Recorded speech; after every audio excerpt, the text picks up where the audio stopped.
Good morning, gentlemen. And so we begin. The story of the Spanish Civil War in the 1930s, from about 1936 to about 1939. This chapter is called What Hemingway Missed, the Spanish Civil War. Now, the gentleman you're looking at here in the picture is General Franco.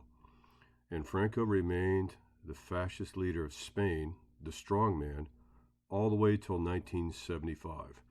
But his story is interesting. He led a rebellion with the army out of Morocco, which belonged to Spain in those days, to take over the government from a democratically elected Republicans. The Republicans were socialist. Most of them were very young, idealistic, right? Did not believe in the Catholic Church, was against the idea of a king, was against the idea of the old monarchy, and was against the idea of the establishment and the guys who own the factories. So, interesting. We have a socially elected government of Spain run by the socialists known as Republicans. If you want to bring back the old days, you want to bring back the king, powerful families, the Catholic Church, you were a nationalist. In this particular case, the nationalists are the rebels, and the Socialist Republicans are the duly elected government of Spain. Let's go on to the next slide. All right. Now, it's interesting because the Italians were looking at this very, very closely.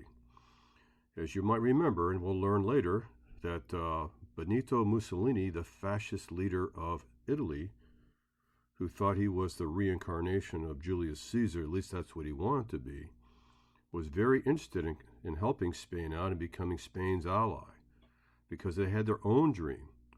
And their dream was like the ancient Romans under Julius Caesar, conquering the Mediterranean.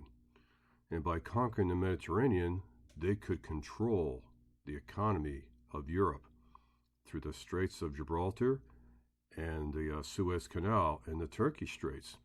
This idea, you might remember, is called Mare Nostrum, our ocean. But you know what? Even though Mussolini will help the Spanish nationalists, the British Navy is so powerful in the Mediterranean that even Mussolini, with his beautiful navy, will not be able to influence or take over the Mediterranean, even as Spain becomes his friend. Let's go on to the next one, shall we? Whoops, sorry about that. Okay. Now, at that particular time, you look at this photograph here, we know that a lot of young people are going to join the idea of socialism. That was a very popular thing after the First World War. And because the United States was practicing neutrality, and we wanted to get involved at all, we had a severe limitation on arms exports. Severe. There was none. So anybody who wanted to give weapons, especially the Russians or the Germans or the Italians, right, they could pick whatever side they wanted, and whatever side got the weapons first was going to be at a tremendous advantage. The duly elected Democratic Republicans, I know that sounds so weird, doesn't it? The socialists were going to be doomed because through the entire Spanish Civil War, they were always looking for weapons and ammunition and supplies. Where Hitler and Mussolini was giving Franco weapons, they never had a shortage, it seemed. Yes, I know that Joseph Stalin helped the Republicans, but the weapons from Russia were, shall we say, late in getting there, and they often had supply problems getting the weapons in from Russia. The United States, out of the picture. All right. So here are the Spanish Republicans. Once again, if you're a Republican, you're a liberalist. You're most likely a unionist. You probably have read the Communist Manifesto. You could be an out-of-work student, right? You weren't really too big on the traditions of the Catholic Church, and you believe that the older generation who controlled everything in Spain, it was time for a new revolution. When you see the colors red, yellow, and purple, that is the socialist. And there's their president, Emmanuel Anaza. All right? And there's the nationalist. So if you are old school, believe in having a monarchy, a strong central government, having a strong man in control, you're a capitalist, an industrialist, you're older, then this is the guy for you. So you're going to be fighting to get back to the old ways. You're not going to let the young people take the country over. And so you'll do anything. Yes, you'll take weapons from Hitler. You'll take weapons from Mussolini. You'll do anything to save the old ways. And even though you have not been elected to this government, you're willing to fight to steal it back. All right. We also saw a couple YouTube videos about the Abraham Lincoln Brigade. And yes, there will be some questions on this on the test. The Abraham Lincoln Brigade, a young group of idealistic Americans. They weren't only just Americans. They were Canadians. They were from Africa. They were from all over the world. And these were young people who voluntarily paid their own way to travel to Spain to fight on the side of the Socialist Republicans. They were very idealistic, right? A lot of them were very young and poets and blue-collar kind of people, right? And they had this idea that democracy only worked if the ballot box was respected. Let's face it, the socialists won the election in Spain, and you're not going to steal it.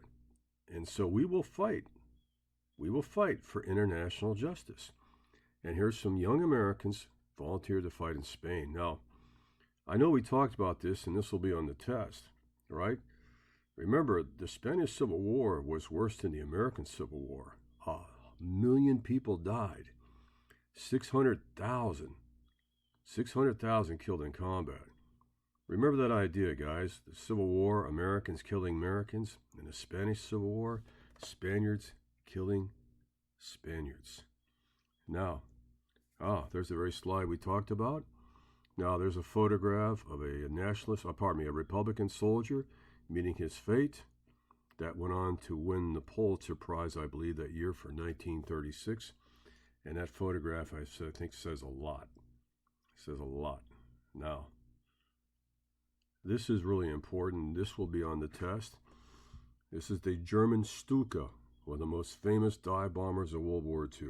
It represents the Blitzkrieg. Ironically, even though it was outmoded by 1940 in the Battle of Britain, this airplane will serve all the way through World War II. And as we talked about, right, the Condor Legion was a secret, incognito German Luftwaffe squadron. And they're wearing the colors of Franco's flag. See the white field with the black cross? Not the swastika. And the Condor Legion and the Army will perfect the Blitzkrieg, the lightning warfare that they used so effectively against France and Poland in 1940, 1939. And the idea is that the Condor Legion was able to use this experiment in Spain to perfect their fighting techniques. In fact, many of the early Luftwaffe aces of Germany will have all served in the Condor Legion, where they're going to get invaluable experience on how to fight, how to fly, and how to use bombers. The Condor Legion. There's Hemingway, one of my favorite writers. He used his Spanish background to write a book called For Whom the Bell Tolls, which made him, it was one of the classic ones of all time. And even though the argument is, was he really a socialist, or was he just, supervising both sides? I don't know. But the one thing I know from reading the book, right, was that there was a very serious question about, is fascism the right way for people to live? And, we still have that argument today. Why did so many fascist governments show up in the 1930s and 40s? Why did so many countries turn socialist? If you ever get a chance to read Ernest Hemingway's book, For Whom the Bell Tolls, it is an excellent, excellent example of what it was like to be living in these times. Very dangerous, but interesting times. All right. Then there was Pablo Picasso, right? I don't know much about this art of this period. I think it's Cubism. Cube, C-U-B-E. And Pablo Picasso was so affected by this bombing, this unexpected Condor Legion bombing of this crowded city on a beautiful, I think it was a Sunday afternoon, that he did this gigantic memorial, right? This huge mural called Guernica. My Spanish is terrible. And this painting is still up. Now, Pablo Picasso has passed. but people by the hundreds every week come to see this painting in Spain. And quite frankly, it's considered to be one of the greatest anti-war protest paintings of all time. And there it is. Absolutely positively, there it is, right? And I think if you were with me in lecture, we talked about the symbolism of how ineffective the military was, the Republicans at defending the city against the Condor Legion, the loss of life and animals, because this is a farming community, mothers losing their children, and the whole shock of total war, where bombers now drop bombs indiscriminately on everyone. So, Pablo Picasso will definitely be on the examination. This painting will be on the examination, guaranteed. Hemingway's For Whom the Bell Tolls will be on this examination. That's guaranteed. Condor Legion, you have to know this, right? The idea that Spain was the practice ground for the Blitzkrieg. You must know this fact. 1 million Spaniards died, 600,000 in battle. If you don't know the difference between a Republican and a Nationalist, you better learn it. That's on the examination. Abraham Lincoln Brigade. How could I not have this on the test? Okay? Take a look at those videos. What's the difference between a Nationalist and a Republican? Who was General Franco? How long did he stay in power? And oh, I forgot to tell you. Hitler made a suggestion to him that Franco join the Axis with Italy and Japan, but Franco turned it down. He told Hitler he had too much to do in rebuilding Spain, and that if Germany wanted to help him rebuild Spain, then that would maybe make their friendship better. But Hitler had other plans, and those plans were called Poland and France, and maybe even England and Russia. Oh yeah. Please know what type of people were Nationalists and Republicans, as we said earlier. And remember, the embargo, the American embargo, doomed the Republicans because they could not get adequate weapons of war. And Nostromer, you bet, absolutely, RC. I want to be Julius Caesar, and to do that I must have a tremendous navy, which the Italians did, but I must control everything that touches the Mediterranean. And we'll talk about more Mussolini in our next YouTube video. So men, that's going to be our first part of the examination. I hope this helps you, and we'll stand by to see Mussolini in our next one.